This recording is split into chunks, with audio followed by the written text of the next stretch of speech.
What I learnt was this very important lesson. It's not about faking it till you make it, because eventually you must know what it is you're talking about. But what eventually happens is you become so immersed in the subject matter, you do eventually become the guru that other people think you are.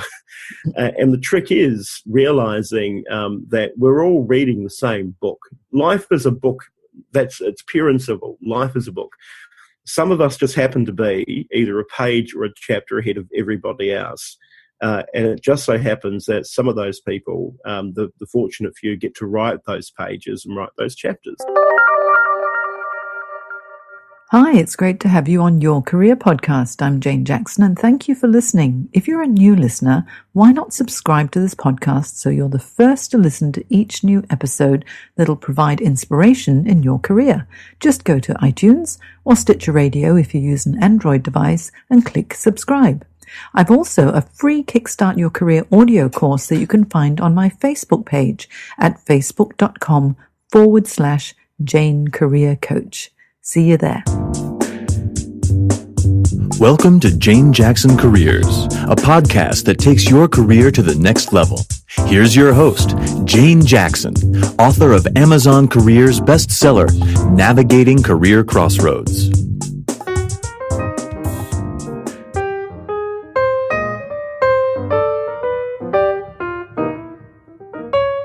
Welcome back to my Careers Podcast, where I interview fascinating professionals who've made amazing career changes. Now, today I have on the show Matthew Tukaki, who is a very special man. He's the CEO of News Now and EntreHub. He is the host of Talking Lifestyle Second Career at Radio 2UE, and he's on the board at Suicide Prevention Australia. Matthew is dedicated to assisting others gain employment regardless of age, gender, or any other barrier. And he's a person who is always on the go. He's actually a really hard man to pin down for a chat. I have tried for months, but now I've got him, so this is good. And he travels across Australia to New Zealand constantly, and his social media posts really show him at airports more often than not. He's a man of passion, great energy, and is dedicated to helping the community. So let me welcome to the show Matthew Tukaki. Hi, Matthew. Hi, Jane. Thank you so much for spending a Saturday morning with me having a chat about your career journey, because I think it's such a fascinating one. Not a problem. I'm glad someone does. I just find it all thoroughly, been there, done that, tick that box, right, what's next? Yeah, well, you know what? For some people, the career journey is really easy. And obviously, you're interested in so many things. And because you're so passionate about so many causes, and going through your LinkedIn profile, it's almost like, oh my goodness, has this man not done anything? But just to kick us off, though, how about tell us a little bit about what your career aspirations were when you were a young boy, or perhaps as a young teenager? So it's funny. I mean, I started off wanting to be a pharmacist. I wanted to be a chemist, and I was so really, really interested in the whole thing that I even decided that I wanted to take Latin at school, because, of course, most of the chemical compounds are in old Latin words and all that kind of stuff. So I thought, well, I want to be a chemist, etc. Unfortunately, let's just say school wasn't interested in me, and I wasn't very much interested in school in the end. And so to do chemistry, you actually had to do all these other things, such as mathematics and goodness knows what. And that was so boring. So there came a point when I was probably about, I guess, maybe 12 or 13, and I got my first computer. And Mum had bought it for us so we could do our homework from Dick Smith. So the old green screen and all this other kind of stuff. And then I began to get really fascinated in all things computers. And then I started to write this little program around what the markets were saying, what the markets were doing, because I was really interested, obviously, like a lot of little boys are, in making a lot of money really quickly. Anyway, so I got interested in that, and then I started, setting the dining room table up in our house as like a boardroom. And I'd sit around and imagine myself leading this big company and all this other kind of stuff. And that's what I was interested in when I was a little boy. I guess the meaning of it, though, was simply this: that there was something I wanted to do. I didn't know what it was, but I knew it was bigger than the place where I grew up. Yeah, it's actually really interesting because as soon as you got to touch technology, you were already thinking about how can I really leverage this, and to be interested at the age of 12 or 13 in the markets, Matthew. That's starting pretty early when it comes to money. So you had those great aspirations, yeah? And then to set up a boardroom at home, that was, it was almost like you could maybe see in your mind's eye what the possibilities could be, but you couldn't quite pin down exactly how it was going to play out. Is that what happened? Yeah, and I guess it was also a part of me because I had a very flat nose when I was a little boy. It's a Māori thing, right, from New Zealand. And one day, Mum had gone to work and I'd stayed home. And I got 2 popsicle sticks, and I braced my nose to try and make it look more Western and European. And I put duct tape around my to hold it all in place. Anyway, after a couple of hours, I heard the car come back up the driveway, and I quickly ripped it off. But of course, a lot of hair came with it. It was painful, and the horrible thing was, of course, I still had that flat nose. The point of why I'm saying that is when I was growing up as a boy. In front of me, there were no real role models who looked like me, came from my sort of background and that sort of thing. So I never knew who I should pin a dream on and say, well, I want to be like you, or I want to be like you, or I want to be like you, because they just looked very European. And of course, even though part of me is, come from an Irish background, they just didn't look like me or my dad or my grandfather. And so I guess very early on, I also made the unconscious decision to just get on with it. And maybe it wasn't a case of having role models or people to aspire to be like, which is essentially where I've ended up now, Jane. I'm my very own person. I don't pretend to be somebody else or claim to be someone that, like Richard Branson or whoever. So that's where I've come to. Yeah, well, certainly, Matthew, you are quite an original. I've never met anyone like you. Yeah, strange. Stranger Things, season 2. Thank goodness. Okay, but it was. It's interesting though, because it's what comes through, regardless of anything that you do, is how passionate you are and how you put 110% into everything. Whether it's you're traveling to be helping people when it comes to awareness, and suicide prevention, or whether it's helping people gain employment, or the thing is that not everyone has got that passion from an early age. So for you were experimenting early on, and because this podcast is all about careers and transitions, it's really interesting to find out how you actually found your path.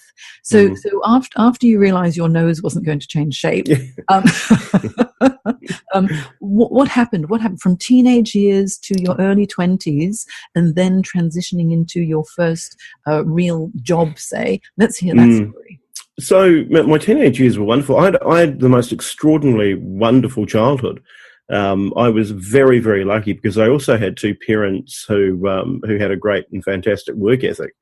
My dad was a rubber worker at the local Dunlop's tyre factory, and he would often do plumbing and gas fitting on the side. So he was a plumber and gas fitter by trade. And he would do roofing with my Uncle Paul during the weekend. And it didn't always end nicely, I'd say. But and Mum, I remember distinctly Mum working at the Ministry of Transport during the day. She'd pull pints at the local RSA or RSL over here in Australia.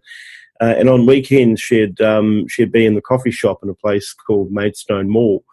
And so often Mum sometimes would come home smelling of beer, or sometimes coming home smelling of donuts. You'd know where she was. But they had an incredible work ethic. And we also grew up in a place called Upper Hutt, which was just fantastic. You could go down to the local river and have a swim in summer. We spent our childhood summers in rivers and by the sea.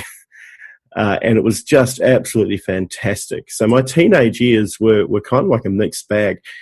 At school, I wasn't academically successful. I didn't actually really gain any qualifications whatsoever of any note. But I tell you what I did do. I had a great time. I met a lot of people. I was very fortunate to go to a college in Silverstream called St. Patrick's. And it was a boarding school, a day school and a boarding school. And I met so many people from around the country. In fact, one of my best friends lives here in Sydney, and we often catch up. And so I learnt the art of relationships and networking and friendships can sometimes mean more than getting a grade on an English paper. And that was really interesting because at a very early age, I learnt a couple of things. Number one, the value of public speaking and speaking in public. Number two, not being afraid to come forward. And so I was a very confident teenager. And I guess I got that from the empowering background of my parents, who pretty much really did empower us to be all that we wanted to be. And they really played a supporting role, I guess, in how we grew up. They were fantastic. And so I didn't get any qualifications of note, but I did gain those very tacit skills that, ironically enough, are so valuable in the world of work. Of course, we need to know how to manage relationships and how to get on with people. We need to have social networks and friendships and these sorts of things in adult life. Now, you don't get taught that as a teenager. And that's sad because they are actually probably more valuable than toiling away for a couple of years, getting in the same business degree as somebody else. You come out and all of a sudden you don't know what to do with it, or you don't know how to act in a workplace because you don't have the social skills, if that makes sense. But I had a variety of jobs as a teenager. So this is on the backdrop. If you want to earn some extra money, you've got to go off and do it yourself, right? Mum and dad would give us pocket money on the odd occasion if we did jobs around the house, like mow the lawns or, get the hose up to the gutter and all this other kind of stuff. But we were very creative as teenagers. We had a pine cone business. So my grandfather had a whole lot of sugar sacks that potatoes used to come in.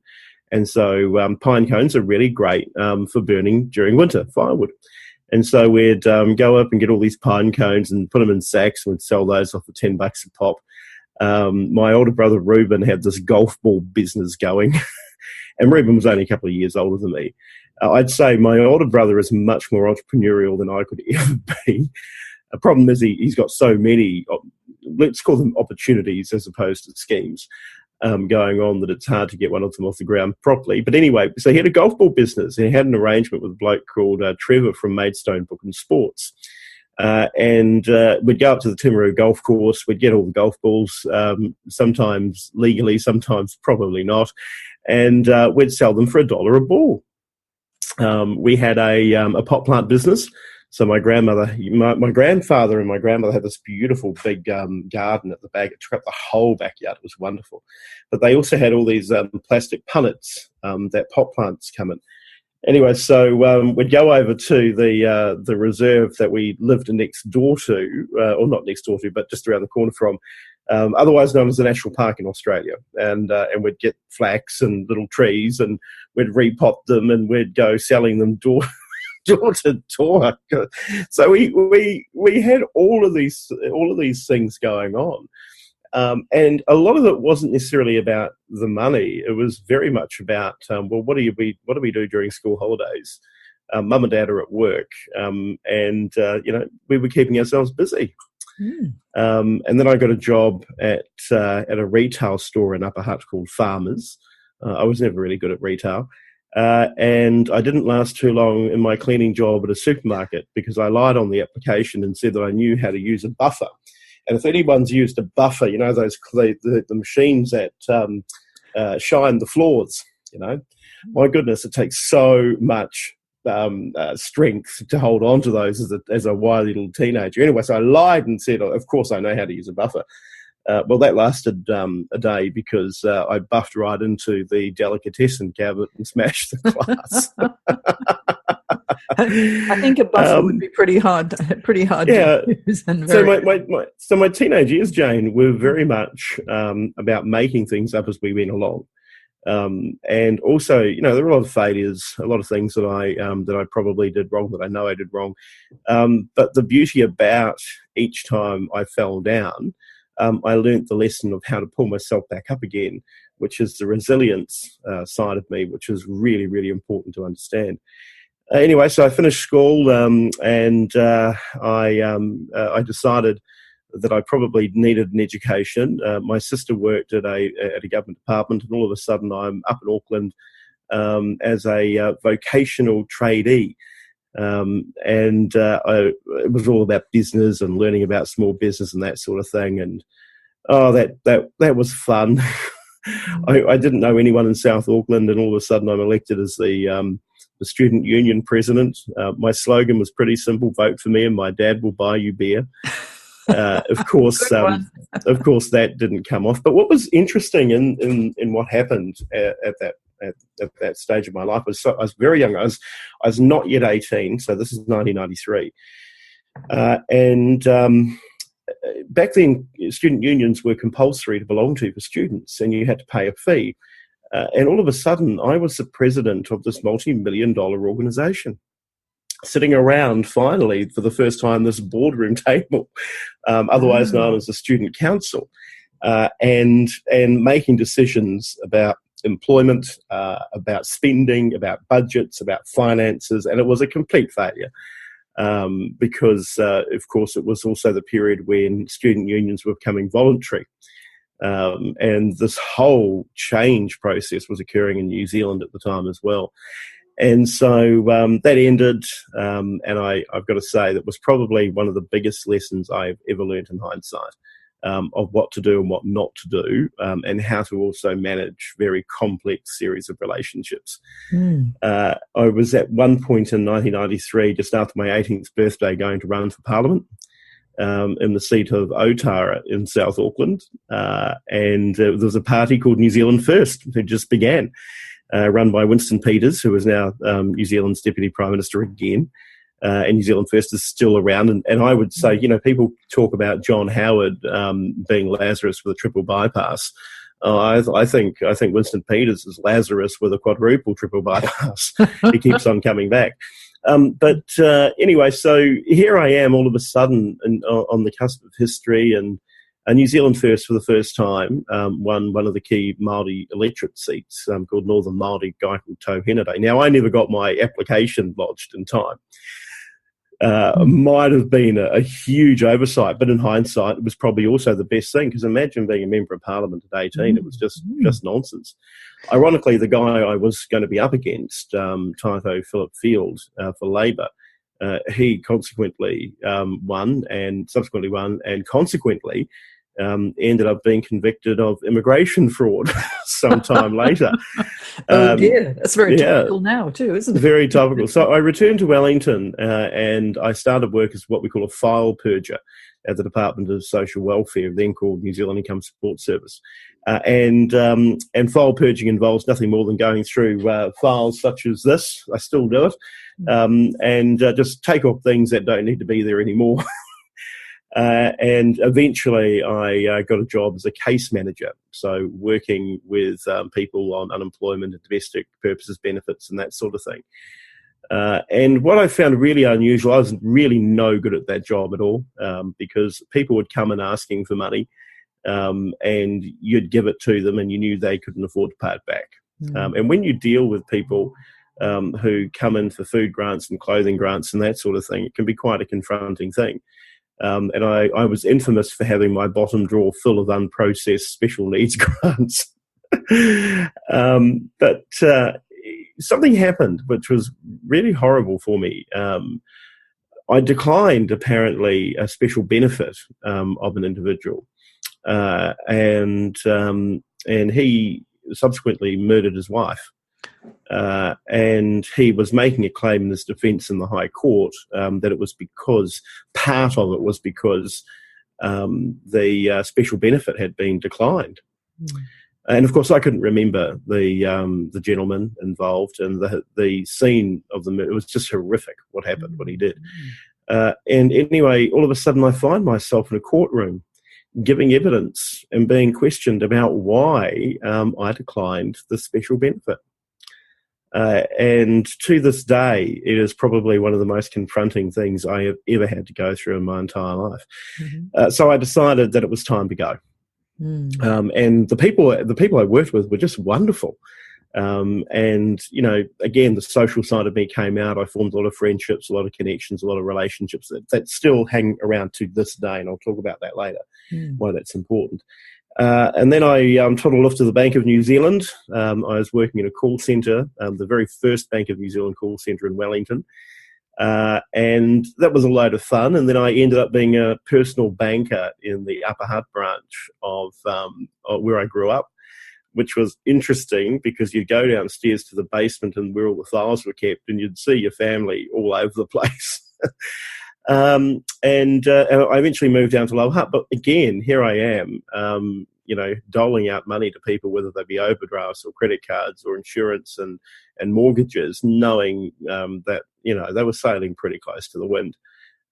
And in some cases, they probably couldn't afford to pay it back. And so I thought, how did I get to this stage where I've gone from doing that for unemployed people and I'm not doing the same thing, but now at a bank with a whole lot of employed people? What's going on here? And I learnt about the fine line of human beings' reliance on fixed income, and how one small thing can interrupt the whole train. And instead of it stopping at the right station and then continuing its journey, it often goes off the tracks or off the rails.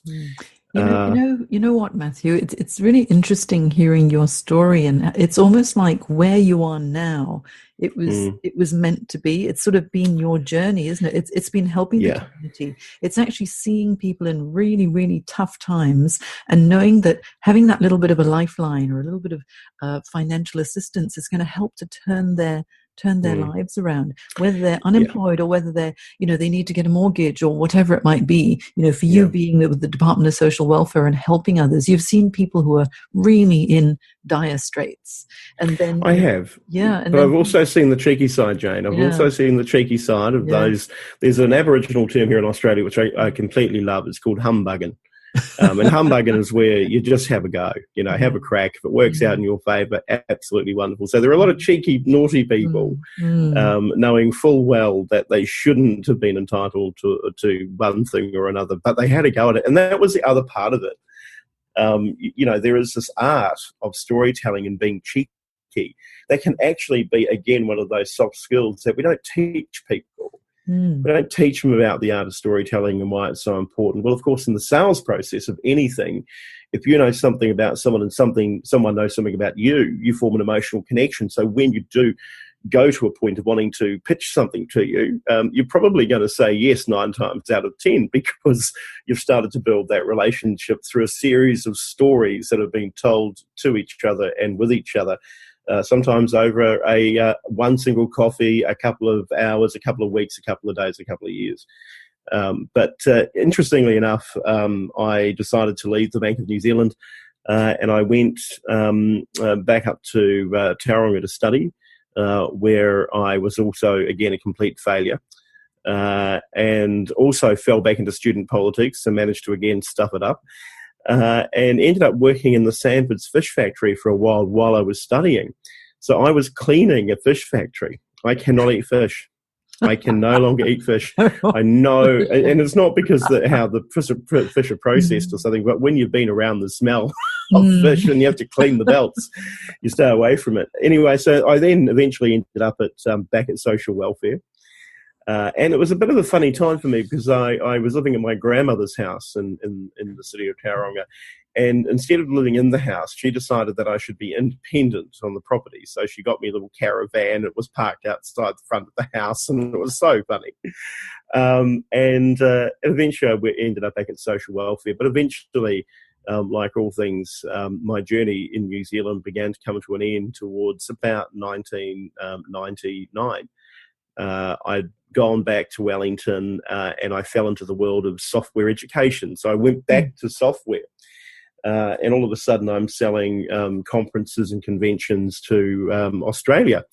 and learning all about software testing and requirements, use management, and all of these different things, coding and C++. And I started to take a couple of courses in it, and I started to reach out to people in Australia as I was selling to them to learn all about Australia. And I decided it was time to go. So I organised a credit card. I put on my backpack and my travel pack. I loaded it full of things. In fact, the funny thing is that the things that I took with me was just so wrong. People who decide to move countries when you're young, normally it's just your pack on your back, your clothes and your things. I took my books. So I took my books with me. I had to have my books. So I'm a ferocious reader. I probably read about maybe 25 books a week. Anyway, so I boarded a plane with a guy that I'd only just met through a mutual friend. And all of a sudden, I'm in Sydney with no job. But I had a job lined up. And I met in my course of work in Wellington at the software company a guy called Justin Whelan. And Justin was a recruiter for a company called IT&T Recruitment in North Sydney. So I was practicing my Australian accent because I didn't want him to think that I was still over in New Zealand. And I hedged a bit that recruiters are very much like recruiters are around the world, that they spend their Fridays at the pub. Anyway, so I rang this bloke and I said, "Oh, hi, Justin, Matt Tukaki. We met at the pub the other week." And he said, oh, yeah, Matt, yeah, mate. You told me to ring you if I was ever, on the market looking for a job. Well, it just so happens I'm looking for a sales business development role, blah, blah, blah.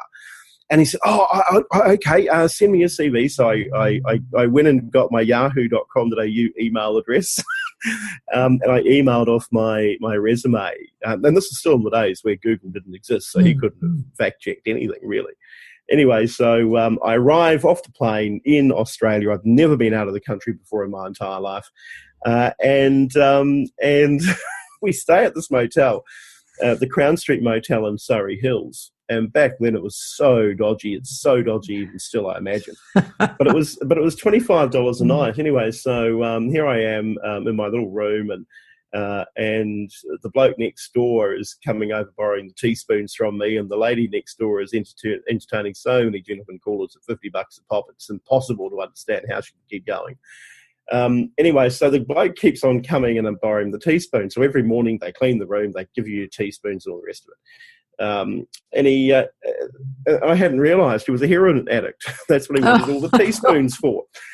So I go to the job interview with Justin, and I secure my first job selling education, software training and courses and programs with their sister company.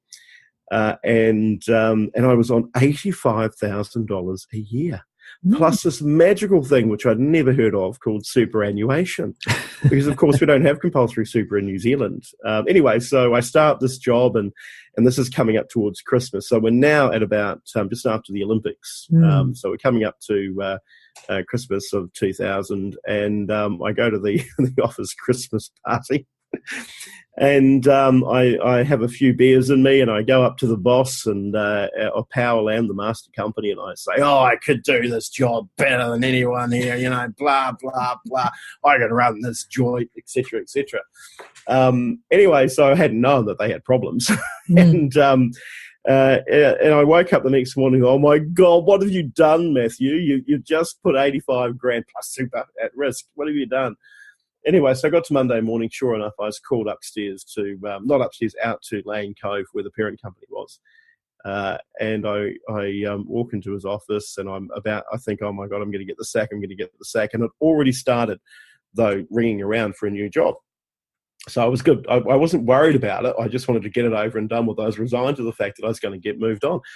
Blow me down. He turns around and offers me the job. And as sure as night follows day, I had no idea how to run a business. And so I made it all up as I was going along. But it was on the cusp of the rise of the internet to be something more substantial and meaningful, where Yahoo groups and things used to be a channel through which you could sell. And, websites used to cost $50,000 on a single quote. It was just ridiculous. Anyway, so here I am, like a little pig in mud, thinking this is all just I'm loving this. I'm coming up trumps. And then just after Christmas in February, my father died suddenly. And it was one of the most saddest times in my life, I've got to say. And I've had a couple of sad ones, but that would have to be up with the saddest, when you lose a parent or you lose a child. Anyway, so I'd just been interstate for a trip, and my passport was in my back pocket.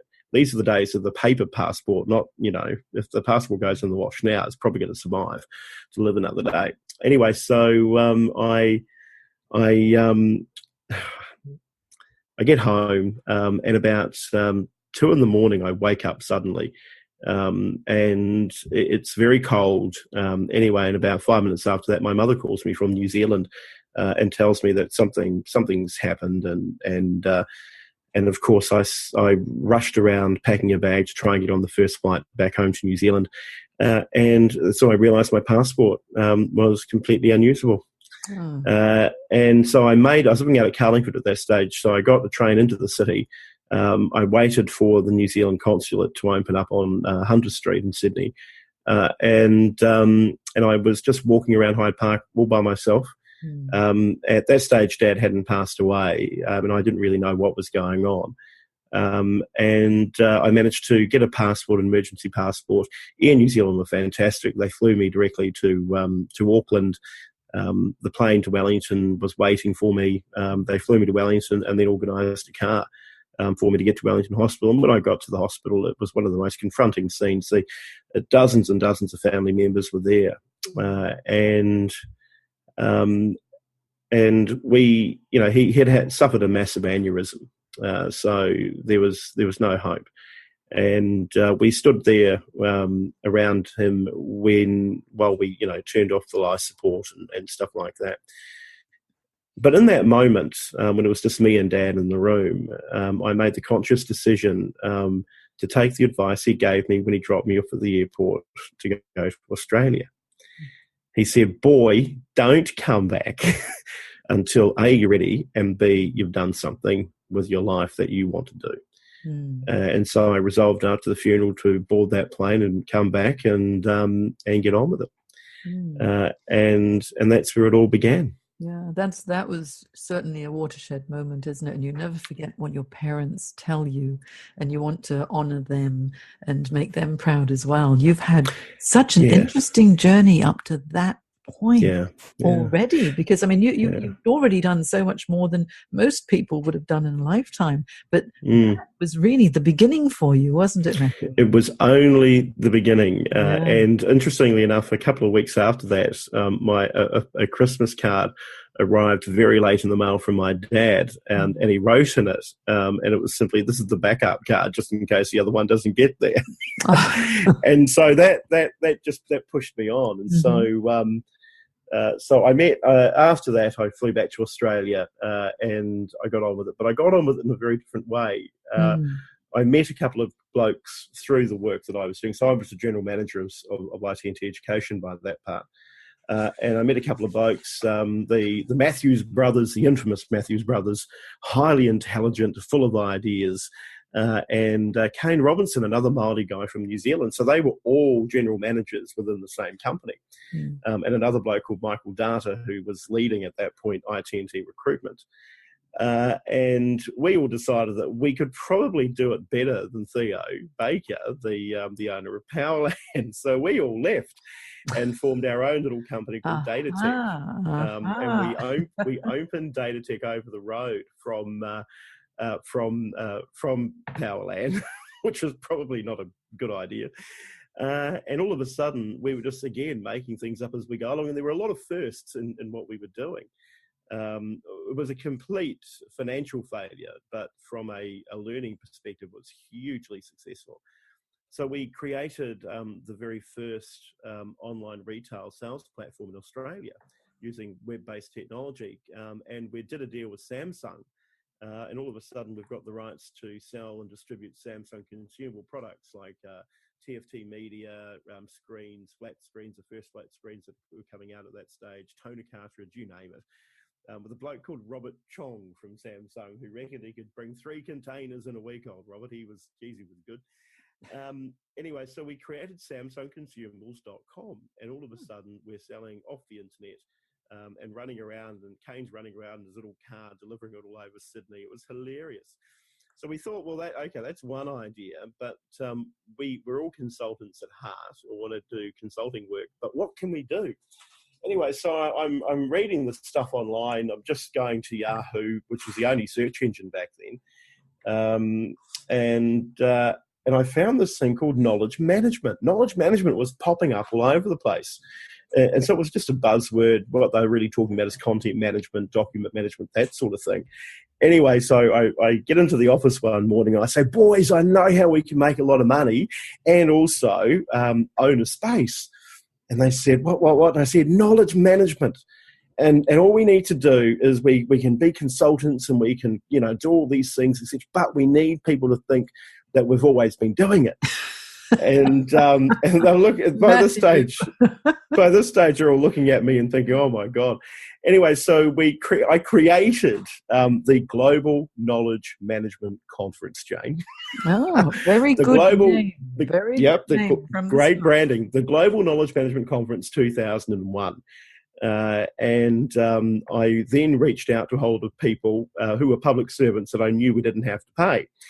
To come and speak at this conference, because it's one thing I know is when you're invited to speak at a conference or give a keynote, it's hard for people to say no. They just love it. They love being on stage in front of the audience. It's an ego thing. Especially if it's the global knowledge. That's right, global knowledge management conference. Anyway, so I managed to get a whole lot of very interesting and powerful people. So Alex Bennett was the Chief Knowledge Officer of the US Department of the Navy. I had William Bennett, who was the Chief Knowledge Officer of the Federal Energy Regulatory Commission.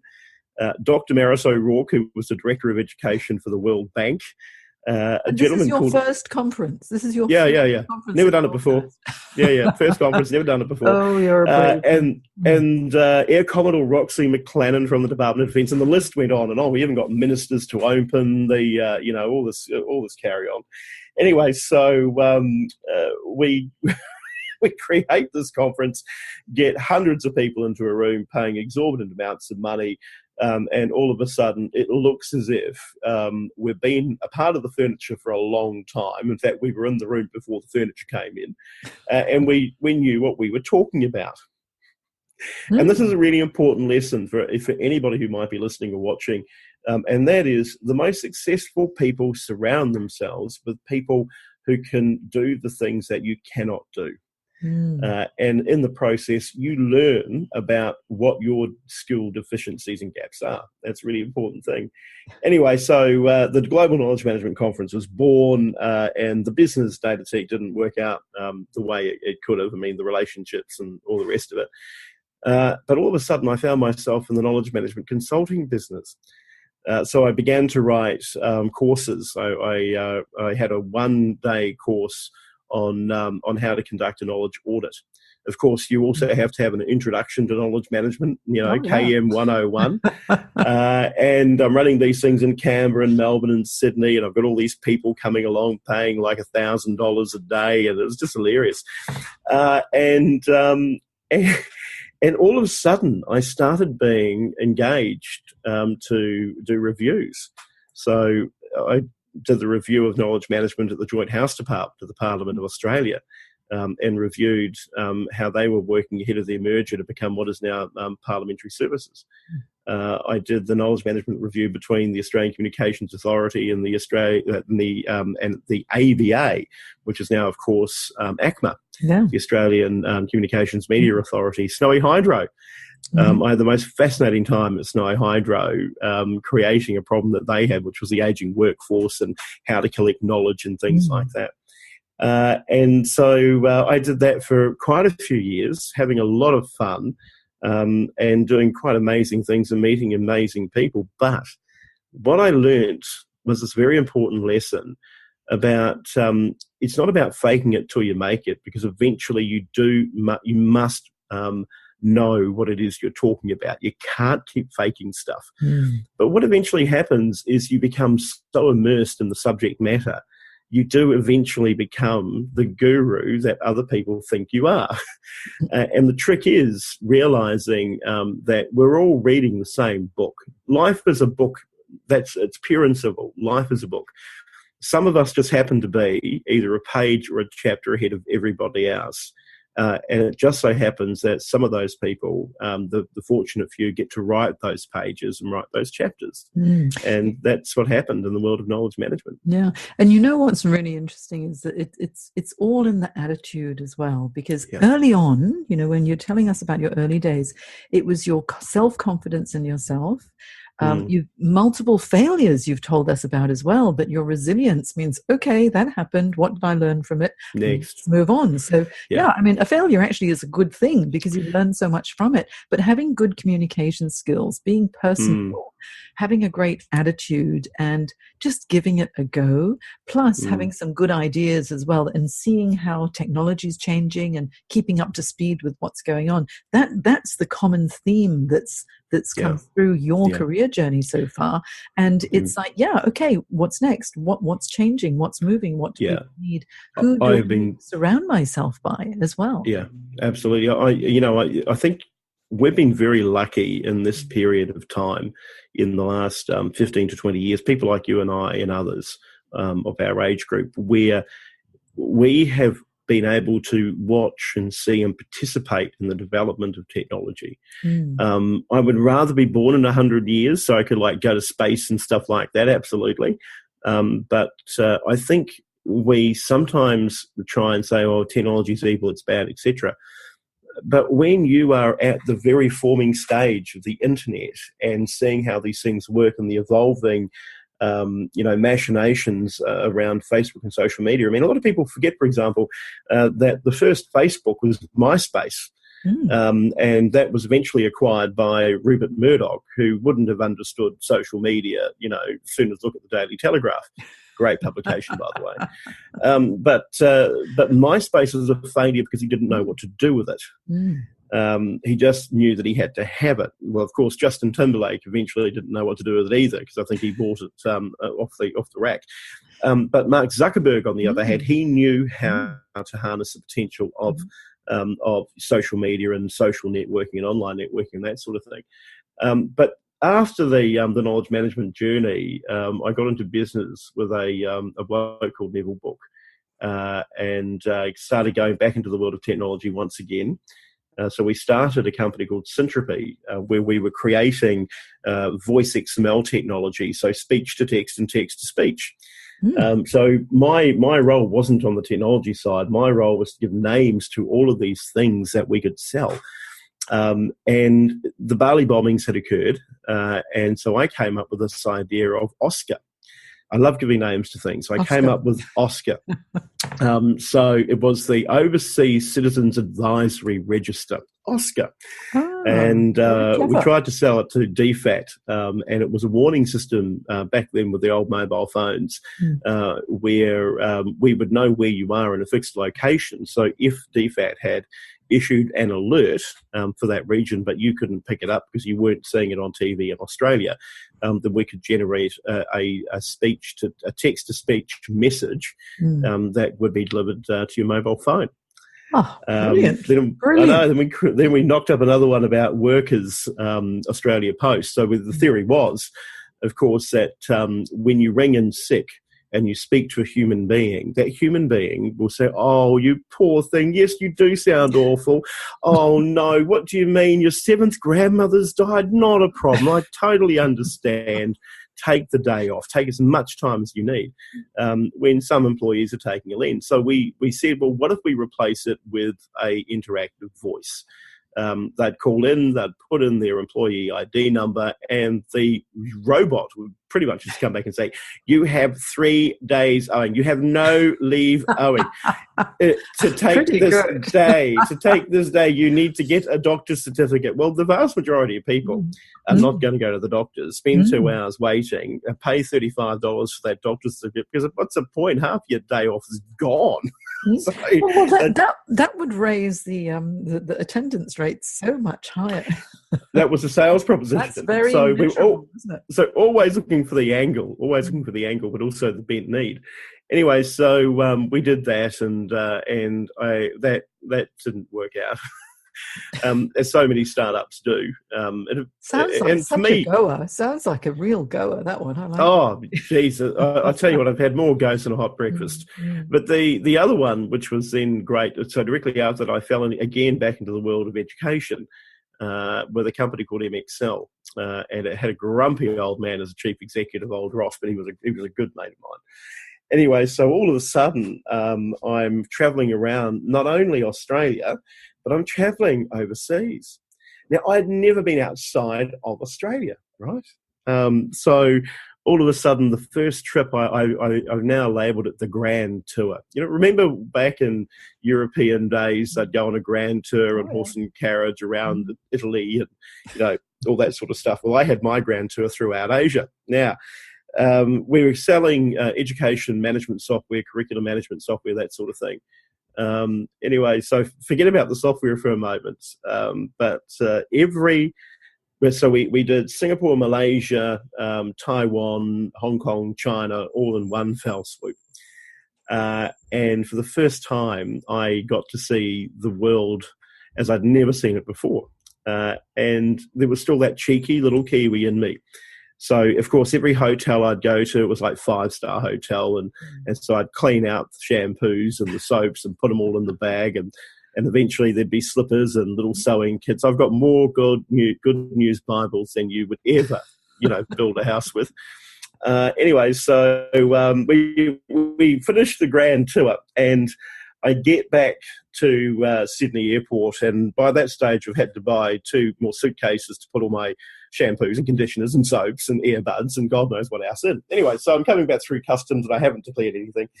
And I get picked up for a scan, and they're putting the bags through, and the lady leans over and says, "Excuse me, sir, do you have anything to declare?" And I said, "Oh, no, I'm good.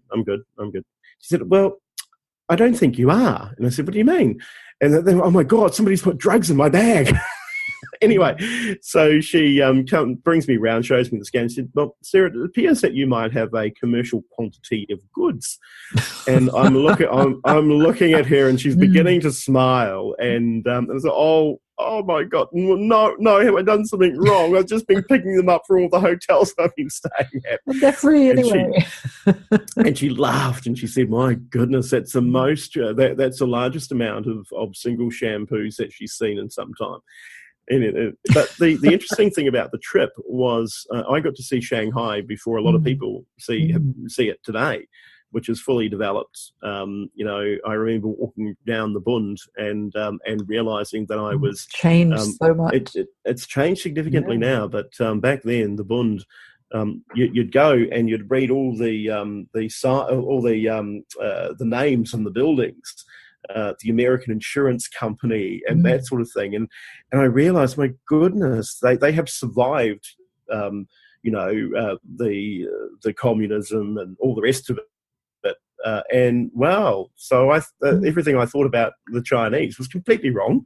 They weren't bad. I need to ask. They were actually very lovely people that made great food and love a bargain. Yeah.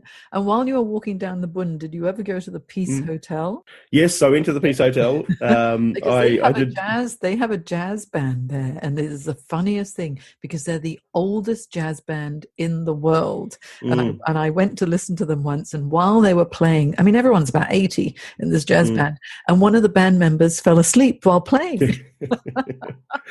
I think we know the same band member. So But what I realised about that trip, of course, was the vastness of the world in which we live.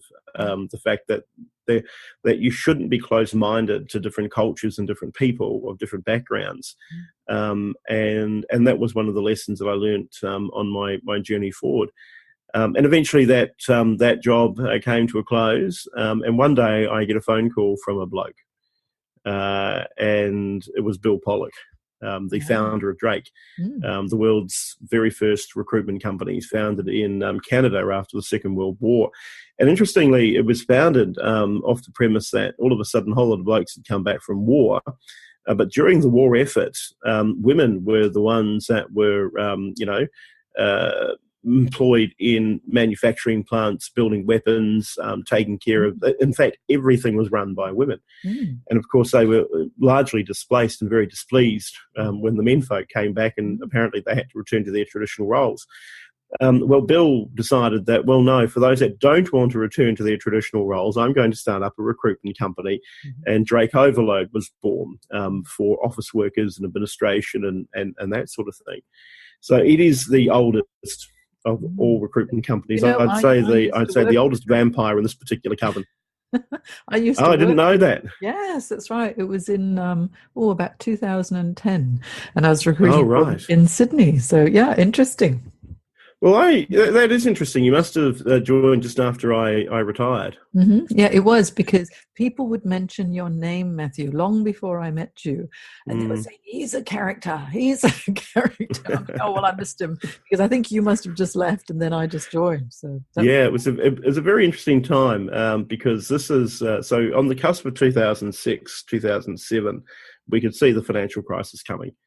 And there are some signs that you can spot in all of these things. And by the way, just before I move to talk about that, I was made an offer by Bill Pollock that I couldn't refuse, and all of a sudden, I'm the head of the company. And very few people at both that age with no qualifications get to do that. But I formed lots of good experience. You had so much absolutely experience and good connections.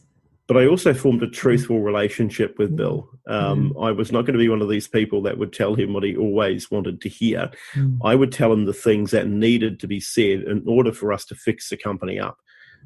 So, by that stage, every other recruitment company in town, somebody had worked at Drake. And so we'd essentially trained our competition. And it was tough going, really, really tough going. I think the black empowerment legislation over in South Africa was also coming up. And so we were facing a whole range of different challenges. And I think the reason why it's good not to be locked into theory is when you're confronted with these challenges, the only approach is practicality and logic. So how do I go about solving this problem that I don't have to refer to a textbook about, because the textbook has never noted what this problem actually is? So the global financial crisis was coming. Unemployment was heading in the wrong direction in most countries. The collapse in the market in the United States was coming. And when you're in the business of jobs and employment, it's no good thing.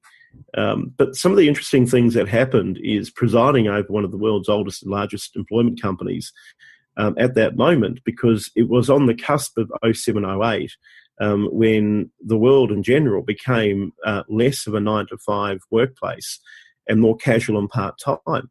And the reason a lot of that happened is, and this is a point of history, a reason why I felt that a lot of that happened, Jane, was because in order to keep people in work and to keep them in employment, we had to be flexible in how we did that. And of course, years later, we've just continued down the path of casualisation, where fewer people are holding down full-time permanent jobs. And more people are working more part-time casual. So I fell into that job. And at a time also when the company had been, financially not struggling, but needed to fix itself up. And by the time 2010 came round and things in the economies began to stabilise, and I did the job that I was asked to do, which was return the company to profitability, I said, thank you very much. My time here is done.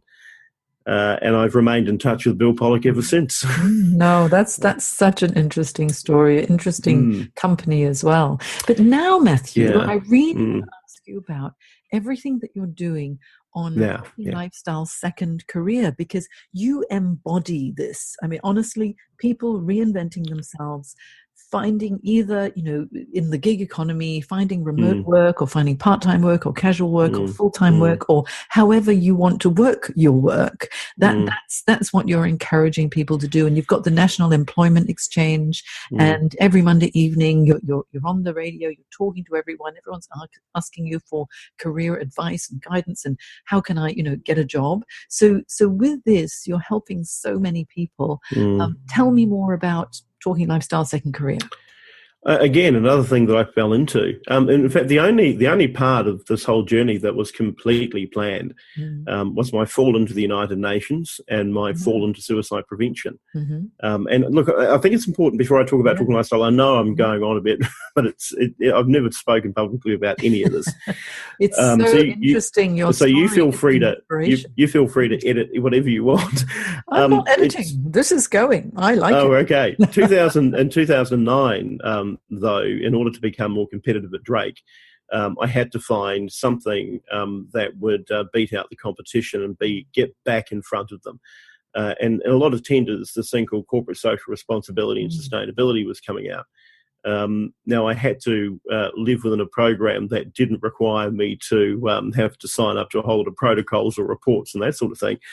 By this stage, Google was around and coming out, and all of a sudden I found this thing called the United Nations Global Compact.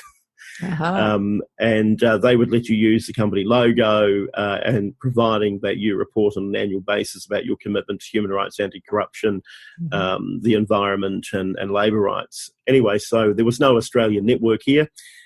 So myself and a couple of others, Catherine Hunter actually was largely behind this, and Graham Patterson from Westpac and KPMG, we formed the very first Australian network of the UNGC, and I became the local network representative, which morphed into me massaging the title a bit, and it became the Australian representative. And that's creating that competitive advantage, which was huge. Which gave us a seat at the table with all these other organisations. But in doing that and being involved in something, I had to learn about the subject, and anti-corruption was a big one for me because I find the whole thing despicable. Anyway, so eventually in 2013, after I'd left Drake, I was elected through a campaign by just under 100 nation states to be the global representative and sit on the board of the UNGC's governing institution over in New York. So the co-chairs were Sir Mark Moody-Stewart, who used to run Shell, and of course Ban Ki-moon, the Secretary General. What an honour. So here's I know, but what I'd done, I won the campaign. I had to get countries to vote for me. And I had this incredible lady, Habiba Al-Masri, who is the founder of the Emirates Group in Dubai, and she ran my Middle Eastern campaign for me. I had Margarita Ducci, another wonderful lady, who ran my South American campaign. And I had Yilmaz, who was helping me with Turkey and those countries and so on and so forth. And a bloke in India who helped me stitch together Bangladesh, Pakistan, and India. And so the story goes that I was the worst person that the executive director of the UNGC wanted, because he didn't want to reform, and I ran on a case of change and reform. If this is really going to work and we're going to really get business involved, then we need 100 officers around the world working in unison. Anyway, so he thought he'd won. He thought he'd got his candidate up and all was going to be well, and then that naughty little Maori boy. But I walked into that room knowing full well I already had the votes. And this is another important lesson. Don't go into something unless you know you're going to win it. And it takes hard work in campaigning, advocacy, and sometimes you've got to do the odd deal. But essentially, it's like shareholder meetings and AGMs. If you, as a chairman of a board, go into an AGM and you are uncertain as to the outcome of that AGM, you should not be the chair. You should resign and stand down. Anyway, so there's this wonderful photo of me, and the look on the executive director's face was palpable. And anyway, so the UNGC I fell into in many. It was a planned falling into. And then, of course, suicide prevention was a planned falling into because my best friend had taken his life. And I decided that I wanted to find out why. I was trying to figure out what was going on here. I didn't know how this could all have happened. And that brought me into the world of suicide prevention, where, 6.5 years ago, we found an organisation that was been around for 25 years and was living in a 2-bedroom apartment in Leichhardt. Well, okay, if that's where we're based and more Australians are taking their lives, then that is not a good look. If we don't have our act together, how can we expect the Australian public to have faith in us to do the job that we need to get done? And 6.5 years later, I'm still in the world of suicide prevention because I don't feel that the job is anywhere enough done. And I think the other lesson that I've learned now in life is once you have the ability to ask a question or make a point to decision makers that have the power and ability to do something about the problem you are confronting or others are confronting, then you have the responsibility to stand up and ask those questions, which is why on a regular basis I hold various people to account. The most recent was the former Health Minister in New Zealand, Jonathan Coleman, and the Director of Mental Health Services, Dr. John Crawshaw. It's well publicly known. It's just so important. And then that brings me to the radio show, which I also fell into. Just before the radio show, though, it just demonstrates it's your tenacity and your heart and everything that you do. It's so obvious that you're following your values, Matthew. You know, this is what's driving you. It's the passion behind you, and you know what's right, what's wrong. It's that power to be able to use your communication skills, your personality, your network to get people to know you, to like you, to trust you, and know that you're actually doing the right thing by the majority of the community as well. And that must be, it's like a fire within you. It's you can feel the passion. It's palpable. It's hard for me to describe because I just get on with things. But I believe in the theory, although I might hedge my bets both ways towards the end. I have a theory that we all just have a single life. And for however long that life is, whether it be short or in between or long, you've got to take the opportunities as they present, and sometimes you've got to make them up. And I will not get to the end of my life.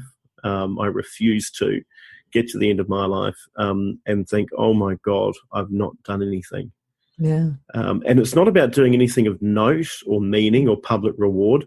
God knows I've knocked back a lot of those things, a lot. It's more about, am I satisfied as an individual that I've had a life that has been both well lived, well in meaning, well intended, and also full of more happy moments than there are sad. And that's what drives me. Yeah, and I 100% agree, because if we just project ourselves towards the end of our lives, whether it's, 95, 98, 70, whatever it is, if you just look back on everything that you've done so far, if you think, okay, another 10, 20, 30, 40, however many years will go by, have I done enough? So that, I think, naturally brings us to Talking Lifestyle Second Career. Yeah. Because that's where you're helping so many people with the National Employment Exchange, people who just feel stuck, and you're helping them, Matthew. It's a fascinating story. I mean, I fell into this thing after having a conversation with Russell Tate, who runs Macquarie Radio, and he's a great bloke. He's a really soul of the earth great bloke. And it originally started on air for about 20 minutes, and then it became an hour, and then 2 hours, and then 3 hours, and then an afternoon show and an evening show, and so on and so forth. And as somebody who never aspired to be on air, thankfully I've got a face made for radio, not TV, is I didn't know what I was doing, and I still to a large degree don't. So everything has been made up from the perspective of what would I want to hear if I was tuning in to somebody like me. I don't want to hear politics all the time. Everyone's sick of politics. We get it 24 hours by 7. Please, can we all just stop the nonsense? People are scared about a couple of things that relate to that world of politics. People are genuinely worried about losing their job. People are genuinely worried about being able to afford to pay the bills, put food on the table, pay the gas bill, send the kids to school. And Australians, like New Zealanders, like Americans actually, are very simple people. They're not complicated people. They're just very simple people. And I don't mean simple in a bad way. I mean simple in a really good way. If we are able to pay the bills and we've got money to pay for the food in the supermarket and put food on the table and send the kids to school with a pair of shoes and lunch in their box and all the rest of it, very happy people. Australians are very happy people. If there's a little bit of money left in the tank for a new tally or to take the kids on a holiday or whatever it is, then they're even happier people. But here's the thing. So many Australians worry about whether or not they can do any of that anymore. Yeah. And so what I've done is try to create a series of programs that can both inform and give them insights, and also give them a feeling that both there's hope in the message being delivered, but they're not alone. There's a lot of people like them out there. They're not alone in their own lounge rooms or their own dining rooms or their own workplaces. And I'll give you a couple of examples. So the National Employment Exchange is a very simple formula. It's the only one of its kind on Australian radio, or for that matter in the media. And it all came from something we used to do as kids. We used to go to the local Trash and Treasure. And we had a radio station in Wellington, New Zealand called 2ZB. And on Saturday mornings, Lindsay O would get on the radio and people would start ringing, and I've got this for sale, I've got a wardrobe, $50, okay, what have you got, etc., etc. It was great listening. And so I thought, why can't we have the same formula, but with jobs? And so I went to the recruitment industry, and I got a hold of recruiters together, and I told them that's what I was after, and boom, we have the National Employment Exchange. So these are real jobs, and also interspersed with little bits of advice on how to put a CV together, or how to pitch for a job, or how to do X, Y, and Z, which is really important. And then I thought, well, how much further can I take it? So I created the Inspiring Australian series.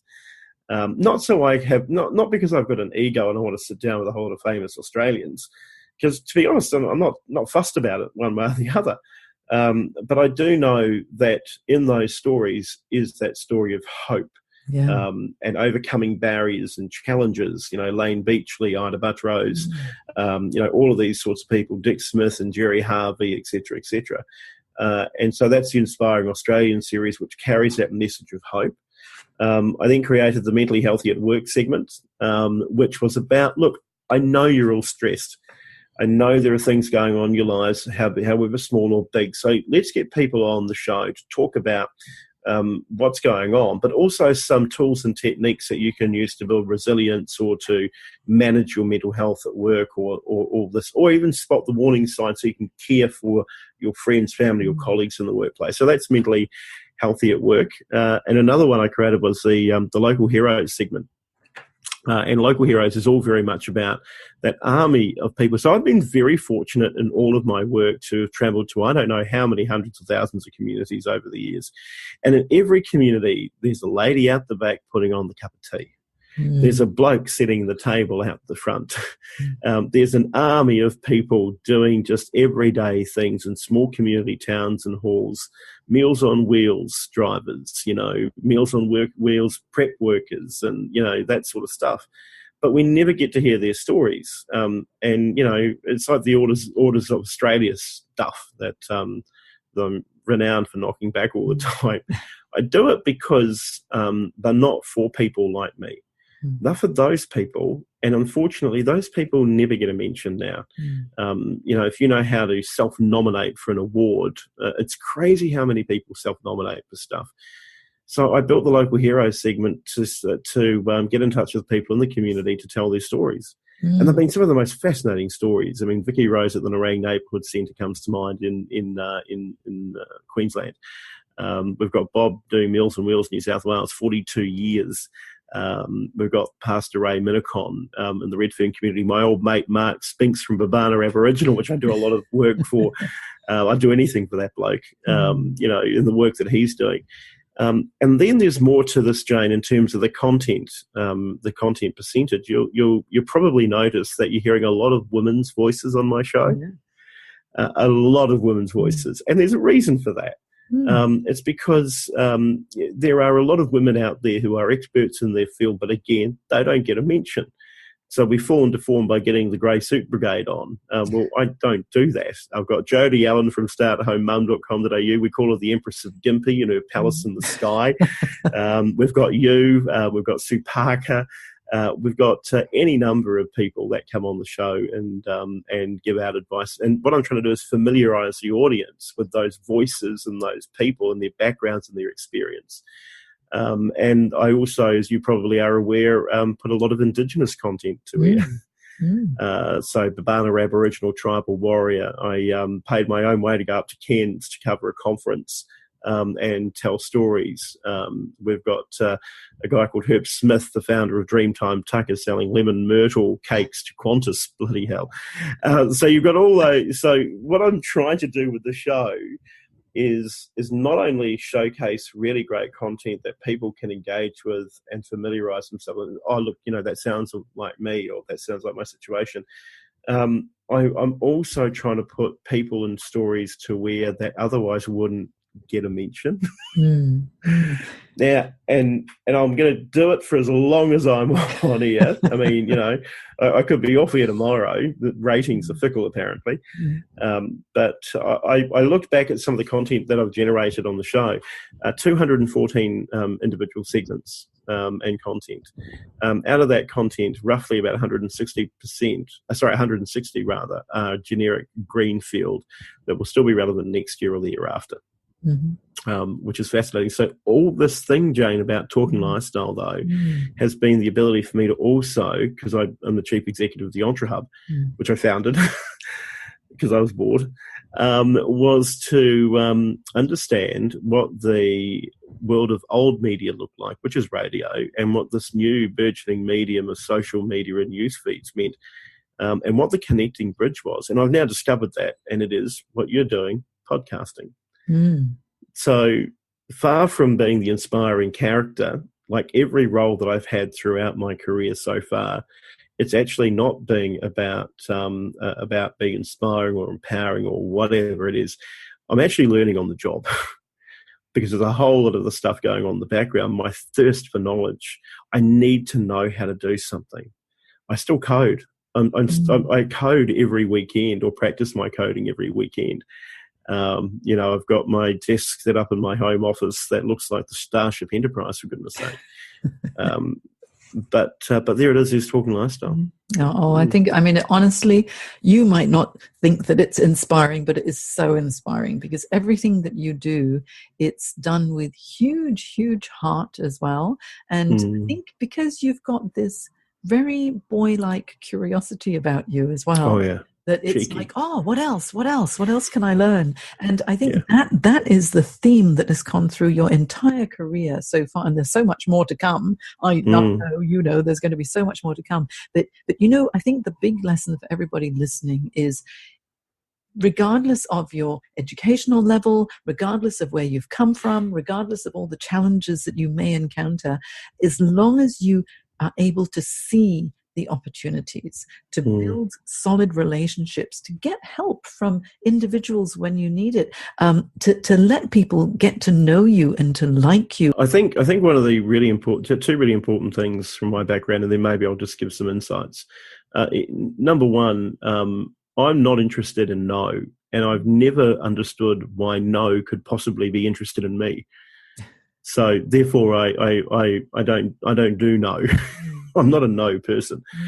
In saying that, I'm also a man that encourages, not a man, a human being that encourages not just people to have a second chance or a third chance, but we need to give people every chance that they need to do the things that they need to be doing to be successful in life. So we shouldn't just turn off on people because of X, Y, or Z. And it takes a lot for me to do that. There's a couple that I have done that too, but purely because I just don't have the time to put up with idiots anymore. The second one, which is really important too, is there is that fascinating boyhood curiosity about me. It's like, the old books, the adventure books that we used to have as kids that would send you off on different paths. You get to page 31, you could choose one of two paths. Okay, I'll go that one. And then I'll come back and read and go back the other path. There is this really fascinating curiosity about me that I just need to know what's going on in the world in which I live. That way I'll be better informed, I'll be more balanced, I can be more objective, and I can be in complete control of my optimism, which means it's completely uncontrollable. I'm the most optimistic person you will ever meet. And when you've done all those things, you do build a resilience around you. See, knowledge is power. When you are intelligent on a subject enough to know something about it, you don't need to be the world's biggest expert on it, then you become more balanced. You can see both sides of the equation, and ultimately you become a diplomat. And that's exactly what I've ended up being. I am a diplomat as opposed to a business person or an entrepreneur, because one of the biggest skills people need is diplomacy. And the art of diplomacy and how that's created. There's a couple of really great terms that people should learn. One is called statecraft, and the other one is warcraft. And I don't mean Warcraft, a video game. Statecraft and Warcraft predate all of these things. Statecraft is the art of forming a state and how a nation state operates and all the different moving parts. And Warcraft is why we go to war. What causes us to be angry with one another? Why do we hate each other so much that we decide to raise a weapon in anger and push a button? And so when you understand statecraft and warcraft, the one in the middle that's actually missing in the understanding is what I like to call eco-craft, which is the crafting of economies. Because essentially we don't have really borders anymore. We cross them every single day. And I don't mean by getting on planes. We cross them through the use of technology. And so now what do those three moving parts look like in terms of the future in which we're all heading? And that's my boyhood curiosity coming out. Oh, without a doubt. It really is understanding whether it's, statecraft or warcraft or ecocraft. It's also understanding the human psyche, because it's all to do with people. And so cognitive psychology, Jane, which is another kind of like hobby of mine, reading. Cognitive psychology is the art of decision-making, why it is that we as human beings make the decisions we make, whether it be about purchasing a house in a different suburb or a certain suburb, or about our career choices, or about the basic decision of why I decided to buy brown shoes over black shoes. Cognitive psychology and the way that we make decisions, the process we go through in our mind, is one of the most fascinating things that anyone could possibly want to investigate. Because when you know that, you can run a successful business. You can have a hugely successful career if only you knew how to be a diplomat at the same time. You are such an interesting man. I would love to talk to you for another couple of hours. However, podcast now, it is Saturday afternoon now. And so now what I'd like to do, Matthew, is in about 6 months' time, can we do a part 2 of this? Sure. Because there's so much that you are doing now and so much good that you're bringing to the world that I'd like to delve deeper into your current projects as well. Sure. And so now we know Matthew the man. Then we can get to know, Matthew, all of these important community projects and what you're doing for the world with the United Nations and everything else as well. Sure. So I'm very lucky to have had you on the show today. Thank you so much for all your insights and your enthusiasm and the curiosity and the cheeky boyness and everything else. And honestly, it's been such a pleasure. Thank you so much. Well, I hope your listeners get something out of it.